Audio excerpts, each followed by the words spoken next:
अस्सलाम वालेकुम students. Professor Aamir Afzal grammar के एक बड़े ही इम्पॉर्टेंट लेसन के साथ आपके सामने। आज का जो हमारा ग्रामर का जो टॉपिक है ये बड़ा ही इम्पॉर्टेंट है। ये इतना इम्पॉर्टेंट है कि ये तकरीबन आप यूँ समझ लें कि आपके हर पैराग्राफ में, हर लॉन्ग नरेशन में और हर स्टोरी में, हर एसे में, हर जगह यूज़ होने वाला ये टॉपिक है। और जो इसमें हम डिस्कशन करेंगे वो इतनी इम्पॉर्टेंट है कि वो रेंज करती है हमारी इनफॉर्मल राइटिंग से लेके तो फॉर्मल राइटिंग और एकेडमिक राइटिंग तक। जी हाँ, आपने देख लिया होगा मैं आज जो डिस्कस करने जा रहा हूँ वो है direct and indirect narration. Direct and indirect narration से मुराद ये होती है कि जब हम एक सेंटेंस, किसी की बात उसी के अल्फाज में जब हम बयान करते हैं तो हम उसे डायरेक्ट स्पीच का दर्जा देते हैं या उसे हम डायरेक्ट स्पीच कहते हैं। जब हमने किसी की बात उसी के अल्फाज में लिखनी हो तो हम उसको उसका नाम लिख के तो इन्वर्टेड कॉमास में उसकी जो कोट होती है वो एज इट इज़ डिस्कस करते हैं। इसे हम कहते हैं डायरेक्ट स्पीच। जब हम इसको इनडायरेक्ट फॉर्म में चेंज करते हैं तो उसमें डायरेक्ट से इनडायरेक्ट में चेंज करते हुए हमें कुछ चीज़ें अपने जहन में रखनी पड़ती हैं।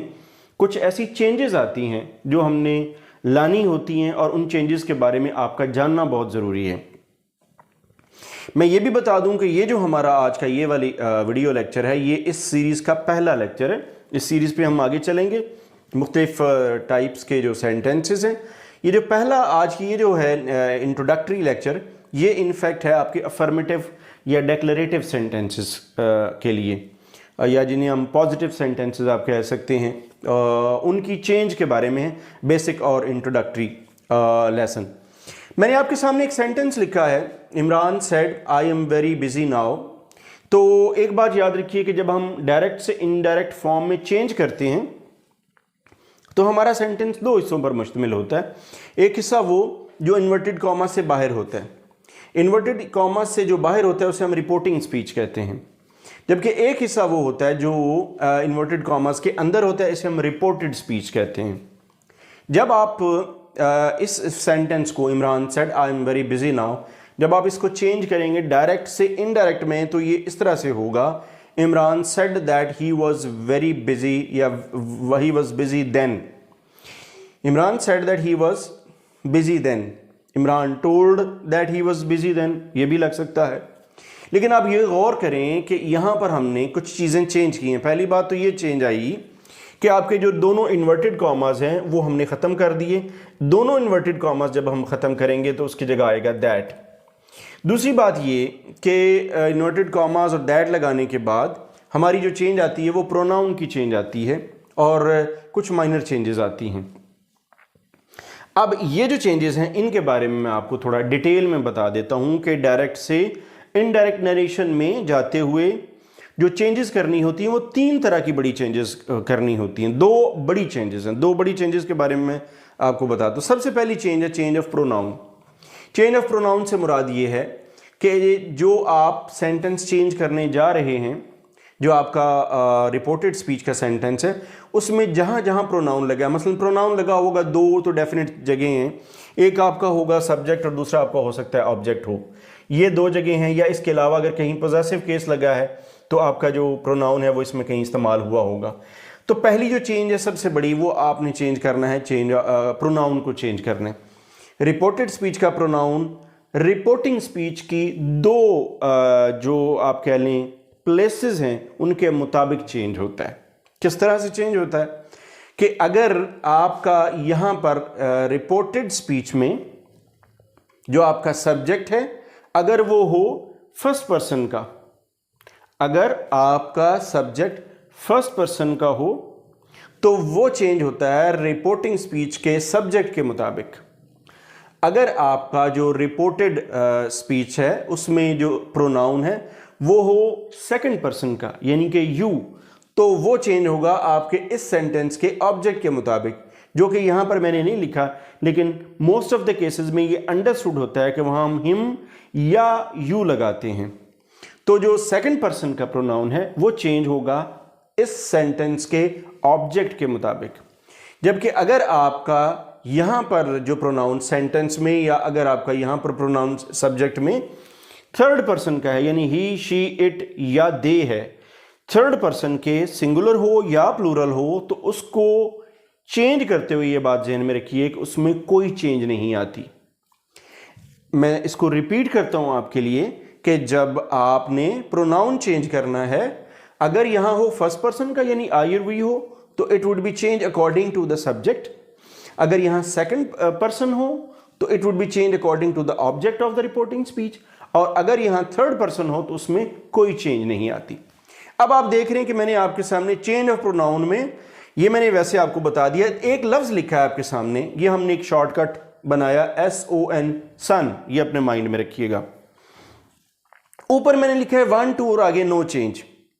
अगर आपका फर्स्ट पर्सन हो, ये शॉर्टकट आप याद रखिएगा, फर्स्ट पर्सन हो तो वो चेंज होता है सब्जेक्ट के मुताबिक, सेकंड पर्सन होगा जब भी तो वो ऑब्जेक्ट के मुताबिक होगा, और अगर थर्ड पर्सन आता है यानी यहां नो चेंज की बजाय 3 आना चाहिए, यानी कि थर्ड पर्सन आना चाहिए, तो थर्ड पर्सन जो है उसमें चेंज नहीं आती, नो चेंज। सो ये आप जहन में रखिए कि फर्स्ट पर्सन सब्जेक्ट के मुताबिक, सेकंड पर्सन ऑब्जेक्ट के मुताबिक और थर्ड पर्सन में कोई चेंज नहीं आती। अच्छा जी, अब ये तो आ गया आपका change of pronoun. Pronoun change करना बहुत इंपॉर्टेंट है। अच्छा, अब नेक्स्ट जो दूसरी बड़ी चेंज है जिसको अगेन समझने के लिए आपको थोड़ा सा बड़ा केयरफुली सुनना पड़ेगा, वो है change of tense. Change of tense के लिए बात जहन में रख लीजिए कि अगर रिपोर्टिंग स्पीच में प्रेजेंट टेंस है या फ्यूचर टेंस है, सेज लगा हुआ है या विल से या शैल से लगा है, तो आपका जो रिपोर्टेड स्पीच का टेंस है वो तब्दील नहीं होगा। आई रिपीट, अगर आपके रिपोर्टिंग स्पीच में प्रेजेंट है या फ्यूचर है तो उसमें आपके जो रिपोर्टेड स्पीच है उसके टेंस में कोई तब्दीली नहीं आएगी। सो एक बात तो ये क्लियर कर दें। अब आपकी जो चेंज आएगी वो आएगी सिर्फ एक ही सूरत में, वो है अगर आपका बाहर पास्ट टेंस हो तो।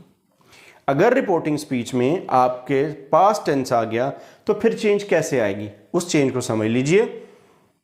यानी ये मैंने लिखा प्रेजेंट और फ्यूचर की सूरत में यहां चेंज नहीं आती। अगर बाहर पास आए तो फिर चेंजेस होंगी। वो चेंजेस कैसे होंगी? अगर बाहर पास्ट है और यहां पर आ गया प्रेजेंट इंडेफिनिट टेंस तो ये चेंज हो जाएगा पास्ट इंडेफिनिट टेंस में। अगर बाहर पास्ट और यहां प्रेजेंट कॉन्टिन्यूस टेंस तो ये पास्ट कॉन्टिन्यूस में चेंज हो जाएगा। यहां प्रेजेंट परफेक्ट हो और वहां पास्ट हो तो ये पास्ट परफेक्ट में चेंज हो जाएगा। वहां पास्ट है और यहां प्रेजेंट परफेक्ट कॉन्टिन्यूस टेंस है तो ये पास्ट परफेक्ट कॉन्टिन्यूस टेंस में चेंज हो जाएगा। जैसे कि मैंने यहां लिखा है कि इंडेफिनिट हो यानी यहां पास्ट हो तो इंडेफिनिट चेंज होता है पास्ट इंडेफिनिट में, present continuous tense past continuous tense में, प्रेजेंट परफेक्ट पास्ट परफेक्ट में, present perfect continuous past perfect continuous tense में। 4 टेंसेस प्रेजेंट वाले तो यूं चेंज हुए। अब अगर बाहर भी पास्ट और अंदर भी आपका पास्ट आ जाता है पास्ट इंडेफिनिट टेंस तो फिर कैसे चेंज होगा? तो फिर ये पास्ट परफेक्ट में चेंज हो जाएगा। वहां सेड है, अंदर भी आपकी सेकंड फॉर्म है तो it would change into past perfect tense. अच्छा जी, अब आप आ जाएं, आप फ्यूचर टेंस में आ जाएं कि अगर बाहर पास्ट टेंस है और अंदर आपके पास फ्यूचर टेंस है तो फिर आप चेंज कैसे करेंगे? तो फिर आप चेंज यूं करेंगे कि जहां जहां विल और शैल है उसको आप वुड में चेंज कर देते हैं। जहां जहां विल या शैल है वो होगा उसको आप वुड में चेंज कर देंगे। मसलन आप यूं समझ लें कि अगर आपने फ्यूचर इंडेफिनिट टेंस है तो वहां विल और शैल की जगह वुड लग जाएगा और फर्स्ट फॉर्म लग जाएगी।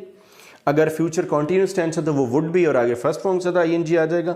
अगर फ्यूचर परफेक्ट है तो वो वुड हैव आ जाएगा और थर्ड फॉर्म आ जाएगी। और अगर आपका फ्यूचर परफेक्ट कॉन्टिन्यूस टेंस है तो वुड हैव बीन आ जाएगा और उसके साथ फर्स्ट फॉर्म से ING आ जाएगा। सो इस तरह आप फ्यूचर को चेंज कर सकते हैं। ये बन गई आपकी 2 चेंजेस बड़ी। एक चेंज आपकी प्रोनाउन की आ गई, दूसरी चेंज आपकी टेंस की आ गई। तीसरी चेंज पे आ जाएं जो माइनर चेंजेस जिन्हें हम कहते हैं, और वो माइनर चेंजेस कुछ अल्फाज की हैं जिनको स्पेसिफिकली चेंज किया जाता है। वो चेंज किस तरह से किया जाता है? अगर आपके पास यहाँ रिपोर्टेड स्पीच में ये वाले अल्फाज आएंगे तो उनको चेंज करके ये वाले अल्फाज लगाए जाएंगे। मसलन नाउ लगाया गया तो नाउ की चेंज हो गया देन में, नाउ देन में चेंज हो जाएगा। टुडे दैट डे में चेंज होगा, हेयर देयर में चेंज होगा, अगो बिफोर में, 10 सो में, टुमारो, द नेक्स्ट डे में, येस्टरडे, द डे बिफोर में, और लास्ट नाइट जो है वो द नाइट बिफोर में चेंज हो जाएगा। ये इसी तरह हिदर जो है वो चेंज हो जाता है, दिदर में चेंज हो जाता है। तो इस तरह से कुछ माइनर चेंजेस जो है वो भी आती हैं। सो एक बात अब एंड पे आप ये याद रखिए कि जब आप डायरेक्ट से इनडायरेक्ट फॉर्म में चेंज करने जाते हैं तो आपको 3 तरह की चेंजेस करनी पड़ती हैं। पहली चेंज प्रोनाउन की चेंज, जिसमें मैंने बताया फर्स्ट पर्सन, सेकंड और थर्ड पर्सन को कैसे चेंज करते हैं। दूसरी चेंज आपके पास आ गई चेंज ऑफ टेंस, वो मैंने आपको डिटेल में बताया फ्यूचर तक। और उसके बाद तीसरी चेंज आपकी माइनर चेंजेस हैं, जो कुछ वर्ड्स की हैं जिनको हमने चेंज करना होता है while transforming direct speech sentence to indirect speech sentence. ये भी याद रहे एंड पे कि ये वाली जो जितनी भी मैंने आपको ये डिटेल बताई, ये सिर्फ अफर्मेटिव सेंटेंसेस के लिए है। अफर्मेटिव सेंटेंसेस के अलावा आपकी जो रिपोर्टेड स्पीच है उसके अंदर और तरह के सेंटेंसेस भी आ सकते हैं। मसलन आपके क्वेश्चन वाले फिक्रे आ सकते हैं, इंटरोगेटिव सेंटेंस भी आएंगे, इम्पेरेटिव सेंटेंसेस भी आएंगे, और इंटरोगेटिव में भी आगे 2 काइंड्स की सेंटेंसेस होंगे। इंशाल्लाह I will come back with some more detail, और वो जो आपको मैंने काइंड्स ऑफ सेंटेंसेस बताए हैं उनको हम इंशाल्लाह आने वाली वीडियोस में डिस्कस करेंगे। इस एक जो इंट्रोडक्टरी वीडियो थी इसमें सिर्फ इतना ही था। नेक्स्ट वीडियो तक इजाज़त। Thanks for watching.